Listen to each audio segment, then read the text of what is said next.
Un saludo a toda nuestra audiencia de Último Hora. Estamos nuevamente en un espacio de entrevistas. Hoy nos acompaña la senadora Esmeralda Hernández, quien ha estado encargada y como llevando esta vocería dentro del Senado y del Congreso con leyes que tienen que ver mucho con la protección de nuestros animales y de los animales silvestres en general, que nos pueden ayudar mucho a darle un significado y una dignidad a las vidas sin importar la forma de vida.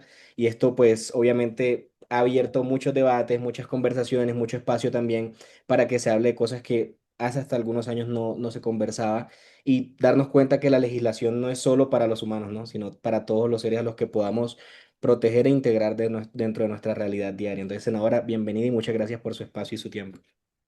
Hola Sebastián, pues muchas gracias a ti por la invitación, a todo el equipo de Última Hora Call, a la audiencia que nos ve, que nos acompaña hasta ahora y bueno, siempre lista para dar estas conversaciones y contarle al país un poco cómo avanza la legislación y cómo avanza la política y el debate público alrededor de temas que hoy son de muchísimo interés, sobre todo para las nuevas generaciones, como es el tema de los animales.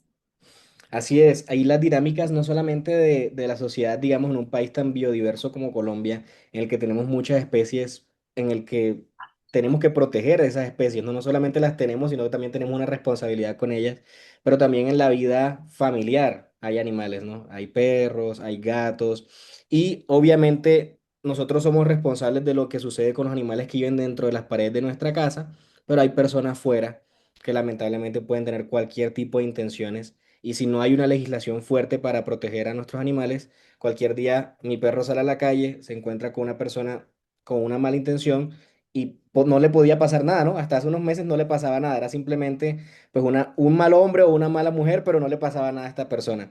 Ya tenemos una ley de pronto que endurece esto y hasta hace unos pocos días tuvimos el primer capturado por un abuso sexual animal. ¿Cómo fue la noticia? Evidentemente, primero la parte triste, pero la noticia de por fin tener una decisión tomada en esta magnitud con un abuso animal. Pues bueno, Sebastián, yo creo que vale la pena hacer varias claridades. Hay una ley, que es la ley 1774, que ya penalizaba el maltrato animal. Y es la ley Hito porque fue la que creó el delito de maltrato animal, que antes de esa ley ni siquiera era un delito maltratar a un animal.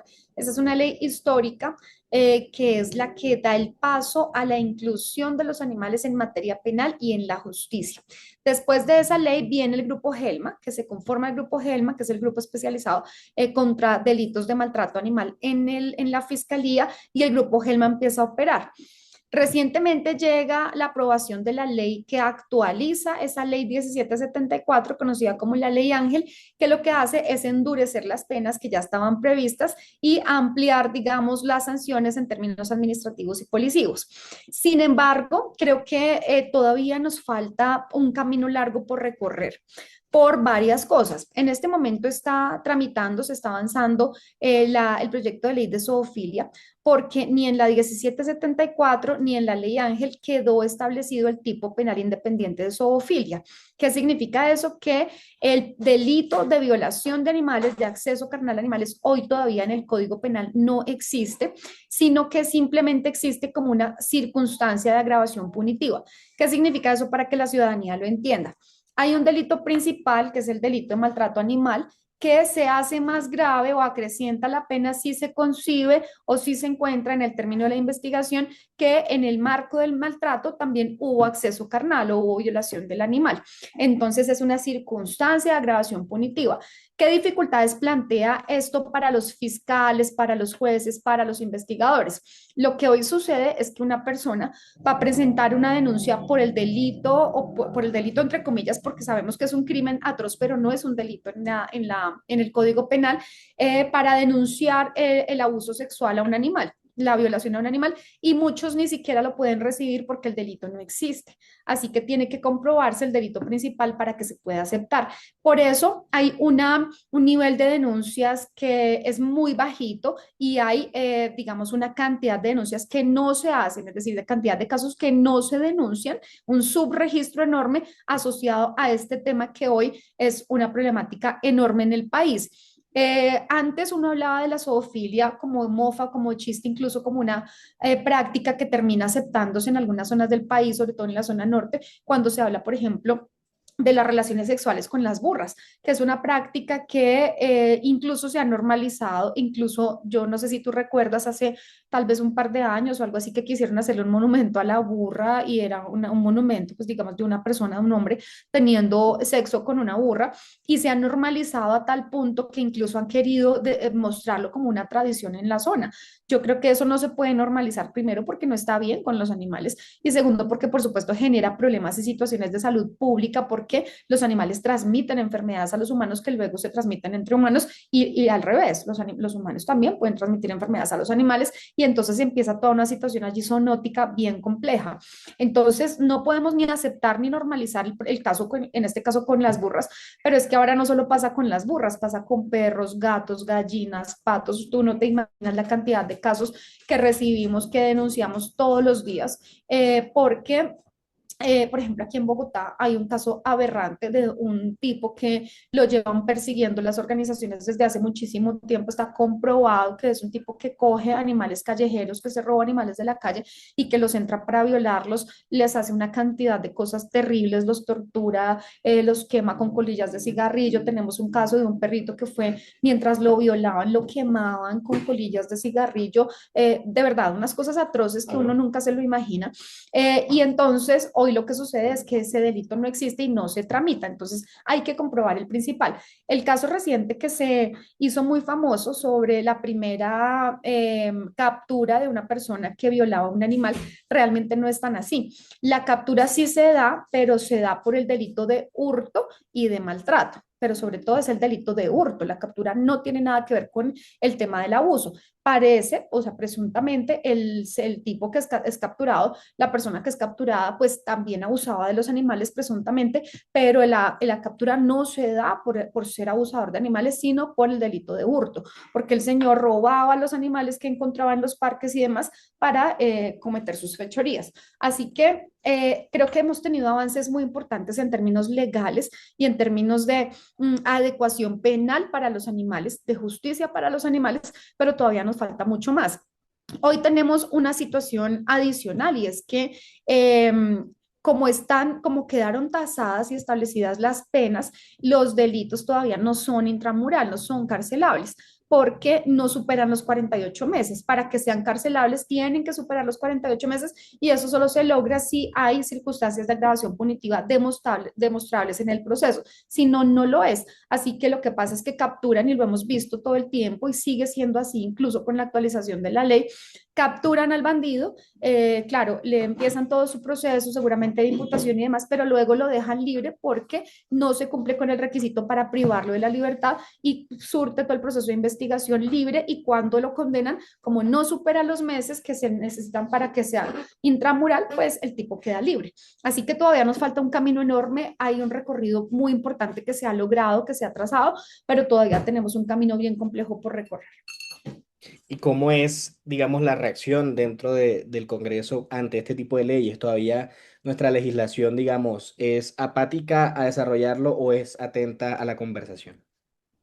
Pues depende del tema, depende del tema. Cuando se está hablando, cuando la legislación tiene que ver exclusivamente con animales compañeros, como los perritos y los gatitos, la discusión es más sencilla. Es más fácil porque en general los congresistas y en general la sociedad pues tiene más empatía con un perro, con un gato, porque convivimos con ellos y somos más cercanos a esas especies.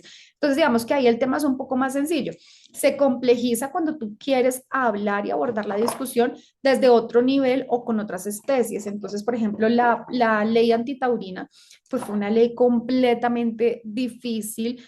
Los congresistas reticentes a la aprobación de la ley porque la tauromaquia representa otras cosas más allá del maltrato animal, representa poderes instituidos, representa el status quo de esos sectores económicos y políticos poderosos que consideraban en la tauromaquia o que veían en la tauromaquia un punto de encuentro social.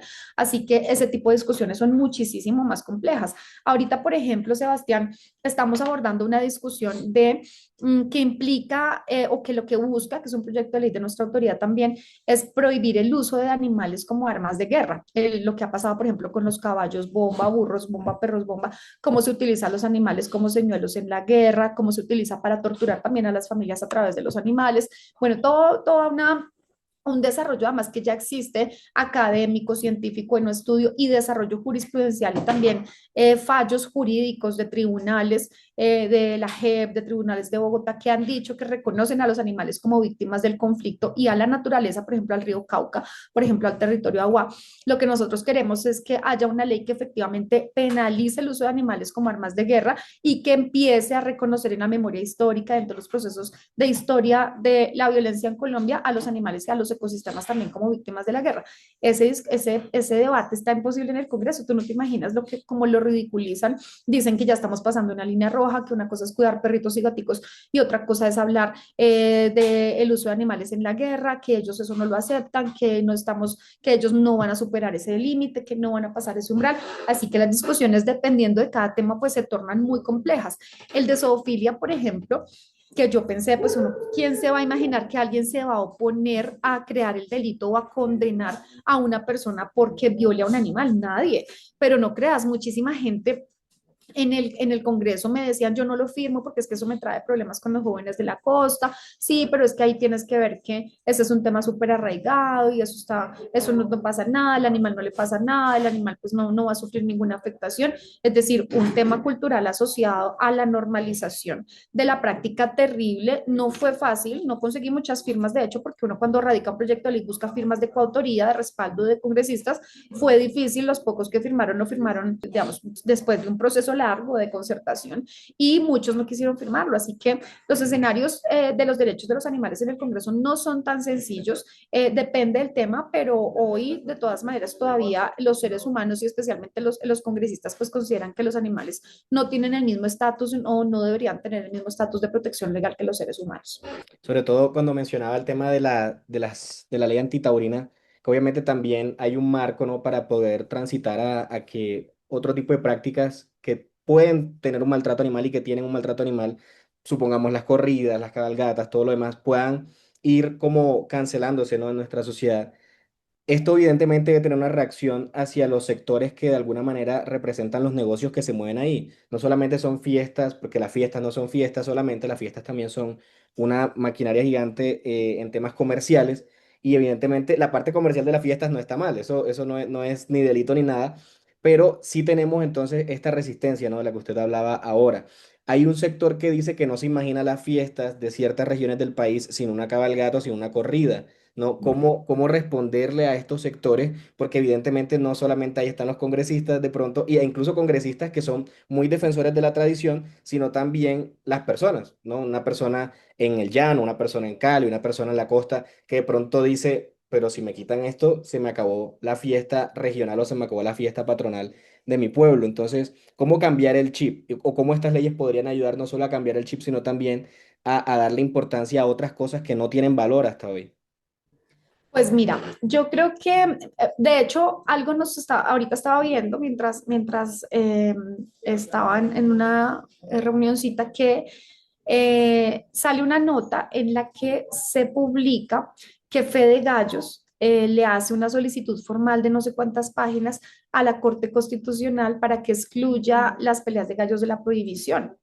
Entonces, y eso pues es fe de gallos, es decir, es una federación que agrupa a los galleros del país que tienen mucho poder. Uno creería, por ejemplo, que mucha gente tiene en su cabeza que no, que pobrecitos, que las galleras y las peleas de gallos pues son prácticas simplemente de sectores rurales, de campesinos o campesinas que no tienen nada más que hacer y que su única entretención es estar en una gallera alrededor de una pelea porque es el punto de encuentro y no hay más. Eso es verdad, eso pasa en muchos municipios en el país. Es verdad que la única entretención es la gallera del pueblo donde mucha gente va ni siquiera a ver la pelea, sino a encontrarse con alguien y tomarse una cerveza. Eso es real, pero también es real que detrás de las peleas de gallos hay muchísimas otras prácticas que son por lo menos cuestionables y que hay mucha clandestinidad y muchos otros temas asociados a las peleas de gallos. Así que lo primero que yo debo decirle a la ciudadanía, pues digamos, y a las personas que se aferran a estas prácticas, son varias cosas. Miren, hace 20 o 30 años en tauromaquia, por ejemplo, esa era una práctica arraigada, una práctica que realmente era de arraigo cultural de la ciudadanía colombiana, pero las prácticas culturales no por el hecho de que sean arraigadas, de que sean tradicionales, de que sean culturales, significa que sean éticas, significa que estén bien, no significa que deban perpetuarse en el tiempo y quedarse de manera eterna. Hace años y todavía, creo que todavía es mucho, pero bueno, ya por lo menos no lo cuestionamos en el debate político, pero hace algunos años todavía era normal que las mujeres estuvieran solamente para atender a los hombres, para cocinar y para lavarles la ropa. La ablación del clítoris en algunas comunidades todavía está vigente. Hace muchos años, la esclavitud pues era una práctica reconocida, legitimada y legal, pero no significa que esto fuera bueno para la sociedad y no significa que entonces, como era una práctica supremamente común, tradicional, pues los esclavos tuvieran que existir durante toda la existencia de la humanidad. Cuando la humanidad va avanzando y va evolucionando en el tiempo, tenemos a Cometa enloquecida aquí. Cuando la humanidad va avanzando y va evolucionando en el tiempo, pues también se replantean esas conductas y esas tradiciones que no necesariamente son éticas y están bien. Lo que pasaba en el Coliseo Romano estaba bien, no, pero todo era un espectáculo aplaudido por muchísima gente en el escenario y eso digamos que se acabó, se abolió con el tiempo porque la humanidad consideró que no es ético y que no está bien. Así que lo que hoy sucede con la tauromaquia es exactamente lo mismo, con las con las peleas de gallos, con las corralejas es exactamente lo mismo. Son prácticas que tenemos que irlas acabando con el tiempo y lo que hace la ley justamente es dar un paso, aportar en esa transformación cultural que reconoce hoy a los animales como otro ser, igual que nosotros, que tiene la capacidad de sentir dolor, de sentir angustia, de sentir miedo y que tiene el mismo derecho que nosotros a subsistir en este planeta, que no es de los seres humanos, sino que nosotros somos solamente una especie de millones de especies que cohabitamos en este planeta y que somos interdependientes para poder seguir existiendo. Así que yo sí siento que es un aporte maravilloso. Por supuesto, hay damnificados, hay gente que se opone, pero no significa eso que entonces tengamos que perpetuar las prácticas, sino que estamos en un proceso cultural que permite que podamos evolucionar y ver de una manera distinta a los animales.